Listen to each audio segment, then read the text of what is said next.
سلام خدمت رفقای عزیز، امیدوارم حالتون خوب باشه. مهدی محمدی هستم، به کانال من اسکیل وید مهدی خوش اومدی.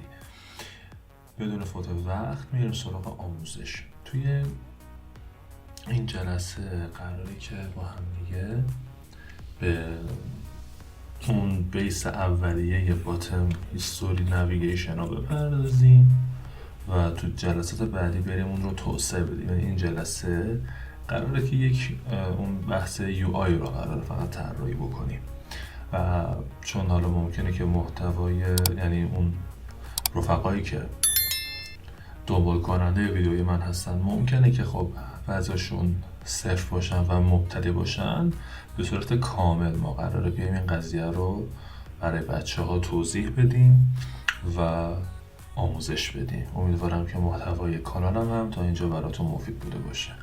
خب وارد این حالا اندروید استودیو میشم، وی اس کد میشم، شبیه سازم هم که بالاست. خب من اینجا اومده بودم توی و کدای خود بیس فلاتر رو پاک کردم و اینجا من یک کلاس میسازم به نام مای هوم پیج. حالا توی الای بیوم راست کلیک میکنم، مینویسم مای آندرلاین هوم آندرلاین پیج دارت. توی اینجا من البته خب اینو من بذار تغییر بدم به مین اسکرین. حالا شاید بعضی بگن خب مین اسکرین چرا نمینویسی مین اسکرین دارت و اینجا من مینویسم stateless widget و مینویسم main screen و توی مینم هم این مین اسکرینم رو من بچه ها برمیگردونم. خب من اینو یه اجرا بگیرم به من ببینم چی به من میده.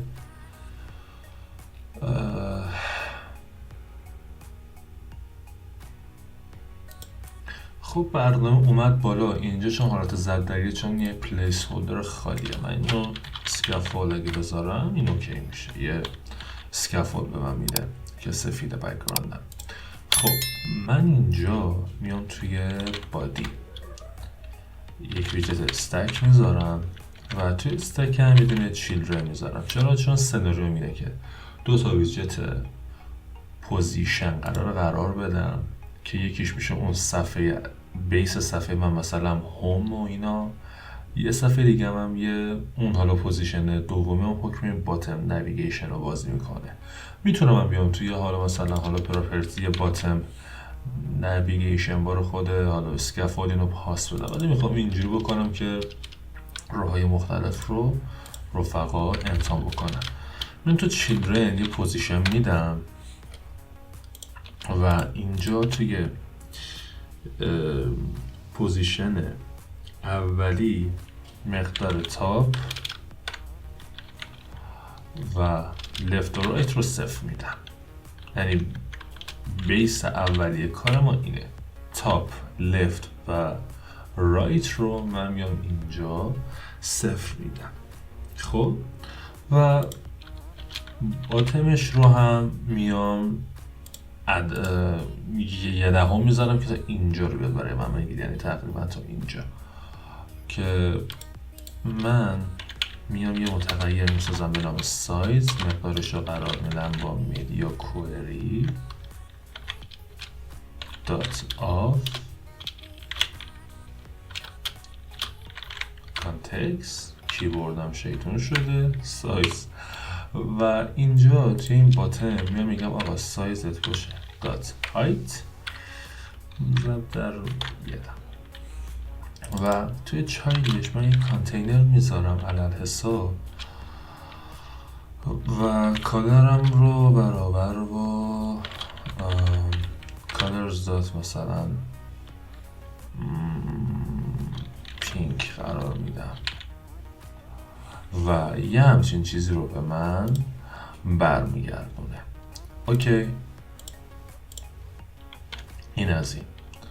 حالا میام یه پوزیشن دیگه قرار میدم، پوزیشن، و توی این میام چیه؟ پوزیشن دومین باتم رو میدم 0، لفت هم میدم 0، رایت هم میدم 0. خب و توی چایلدم میام یه کانتینر رو فقط دوباره می نویسم کانتینر. خب و هایتش رو مقدارش رو عین همین میذارم چون میخوام این فضای خالی رو برای من بپوشونه دیگه. اوکی، چون گفتم آقا از باتم 0 باش، یعنی بیاین پایین بگیر، از چپ و راستم 0 باش. و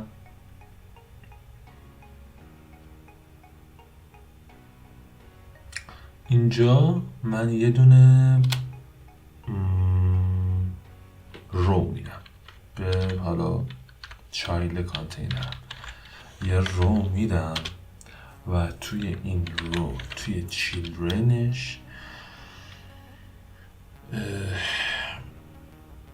یه دونه ویجت مثلا میتونم هم اینکول بدم، هم میتونم حالا جسچر دیتکتور بدم. چون قرار روی این حالا باتم ها کلیک بشه، من میتونم حالا من آن تپ رو میدم، مثلا چیز ویجت اینکول میدم، میگم اینکول توی آن تپ توی حالا متدی داری، حالا هرچی، و توی چایلدت تو یه کالم داری که تو این کالمت قراره یه دونه آیکون برگرده برای من، مثلا هوم و با colors black و یه دونه تکستم میخوام که اون زیرش بذارم بگم مثلا هوم. ببینیم چی داریم. تا الان اینو داریم دیگه، درسته؟ من میام اینجا توی چی؟ نه، میام توی کالمم main axis alignment میگم main axis alignment dot center و توی رو میگم آقا main axis alignment باشه space around باشه. این میاد این وسط برای من قرار میگیره. طبیعتا یه برنامه نویس آماتور میاد چیکار میکنه؟ میاد آقا از این کالم از این تا اینکول، خب میاد از اینجا میاد چند بار حالا دوپلیکیت میگیره. ای بابا من باز ته این یه کالم یه کامان ازشتم میگم این کالم و یه برنامه نویس آماتور میاد چند تا اینجوری دوپلیکیت میگیره، یه کنترل اس میزنه و میگه که خب خیلی تمیز، اینا هم شد. حالا مثلا باتمای من که روشون کلیک میکنم اینو به من میدن. ولی این کار کثیفیه، یعنی کد نویسی کثیفیه. می چی کار میکنی؟ میای اینجا عزیز من، می چی کار میکنی؟ میای روی این اینکوله یه آلت اینتر میزنی اکسترکت ویجت، چون قرار توسعه پذیر طراحی کنیم دیگه، کثیف کاری قرار نیست بکنیم. من نویسم باتم nav item. اوکی، اینو اکسترکت ویجتش کردم و به این شکل من اینو دارم. حالا میام چی کار میکنم داداش؟ حالا میام اینجا چند تا متغیر تعریف میکنم. یکیش استرینگ برای تایتل، یکیش آیکون برای این آیکونم و یه متد میام میگم string title آیکون دیتا آیکون و یه دونه میگم این آن تپه به من چی میده؟ یه دونه void function میده، پس باید void function تعریف کنم. میگم یه دونه void function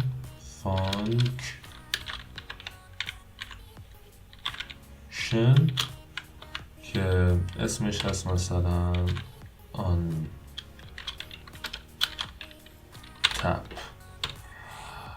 و فکر میکنم نال بود، یعنی نال ایول بود اگه اشتباه نکنم، و اینجا این کانت رو من بر میدارم. حالا میام توی این متد کانستراکتورم، بعد اینا رو دریافت کنم دیگه. اوکیه، یعنی بگیرمش. هر جا صدا کردم مثلا اومدم توی هر کجا از این برنامه اومدم با تنب آیتم صدا زدم، به من تایتل آیکون آنتپ رو برگردون و از من بخواد که پر بکنم. میگم آقا required this dot title، چند تا دوپلیکیت میگیرم، آیکون رو میدم، اینجا آنتپ رو میدم. حالا توی آیکونم میام آیکون رو به این آیکون میدم، یعنی این حالا این متغیر آیکونه در اصل، اینجا میدم و توی هومم میام تایتلم رو میدم. البته یه متغیر رو یادمون رفت، اونم بولین. حالا چرا الان بهتون میگم. مثلا میگم مثلا میگم is active، یا مثلا is clicked. حالا هر اسمی میتونیم بذاریم رفقا. اینم میگم required باشه this dot is active. خب حالا توی این is active واسه استایل تکست هم میخوام استفاده بکنم و برای آیکونم. اینجا توی کالر آیکونم میگم آقا اگه is active من true بود، یعنی روی این آیکون من کلیک کردم، بیا رنگش رو برای من مشکی برگردون. در غیر این صورت بیا آقا برای من colors dot gray با شید مثلا 500 برگردون. این همینو کپی میکنم، یه کنترل سی میزنم، میام توی تکست میگم استایل، تکست استایل، کالر و این اینجا پیست میکنم. یه جا خطا داریم، اونم اینجا. چرا؟ آها، اینم میگم حالا. خب پس ببین بچه‌ها این کارو میکنیم تا اینجا. پس متوجه شدین که چی کار کردیم دیگه. اومدم یه چیز کردم، یه آیکون رو اکسترکت ویجتش کردم، چون میخوام چند بار استفاده بکنم. اشتباه بود که بیام چند بار اون کوش این اینکولم رو کپی میکردم، صدا میزدم، کثیف کد زدم بود، اومدم جداش کردم. بعد اومدم اکسترکت ویجت کردم اینکولو، بعد بهش یه تایتل پاس دادم، یه آیکون، یه آنتپ، یه اکتیو، یعنی حالا متغیر از اکتیو که از نوع بوده، اینم که یک فانکشن برای آنتپمون، و یه دونه آیکون دیتا داریم و یه دونه استرینگ برای تایتل. حالا اینو پاکش میکنی باتم نو آیتمو. اگه تایپ بکنی باتم نو آیتم، ببین خودش اینجا برای تو همه رو برمیگردونه. میگه آقا تو اینجا به من گفتی یه کلاسی داری به نام باتم نو آیتم که چند تا پارامتر تعریف کردی و گفتی ریکایرده، الا و الا چاقو میذارم زیر گلوت که بعد اینا رو برای من برگردونی، تعیین کنی. میگم باشه بهت میدم، دعوا نداریم که. میگم یه هوم دارم، آیکون، میگم آیکونز دات هوم، آنتپش رو یه دونه یه متد خالی میذارم، یه بلاک خالی میذارم و اینجا is active رو فعلا true میدم. خب و همونطور که دقت بکنین الان اینجا برای من این مشکیه. اگه من بیام اینجا دستی اینو بکنمش فالس، میبینید که این به خاکستری تبدیل میشه. خب این به خاکستری تبدیل میشه. حالا میتونم بیام چی کار بکنم؟ بیام اینجا یه متد بنویسم، مثلا بنویسم void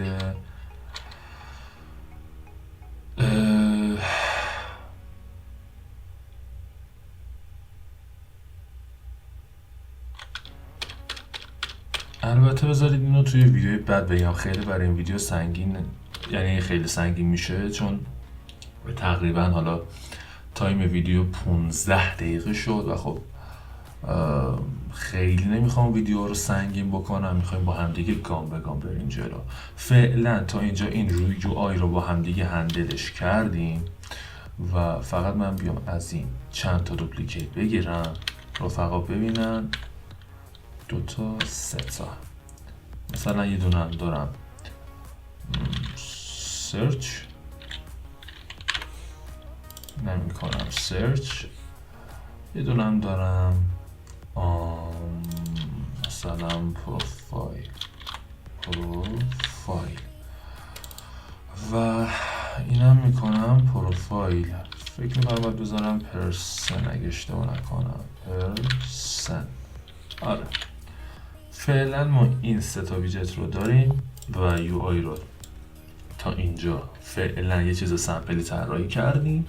قراره تو جلسات بعدی این رو توسعه تر و حرفه‌ای ترش بکنیم و همونطور که میبینید توسط این پارامتر بولینه ما تونستیم کاری کنیم که اگه این ترو شد رنگش به حالت سلکتد در بیاد، اگه فالس بود عین کناریاش به حالت آن سلکتد در بیاد، یعنی تقریبا یه همچین چیزی. خب که حالا بعدا تو ویدیوی بعدی این رو حرفه‌ای تر و کامل ترش میکنیم. امیدوارم که تا اینجای ویدیو براتون مفید و باحال بوده باشه. ممنون میشم از ویدیو حمایت بکنین، از کانالم حمایت بکنین. خیلی دوستتون دارم. خدا یار و نگهدارتون.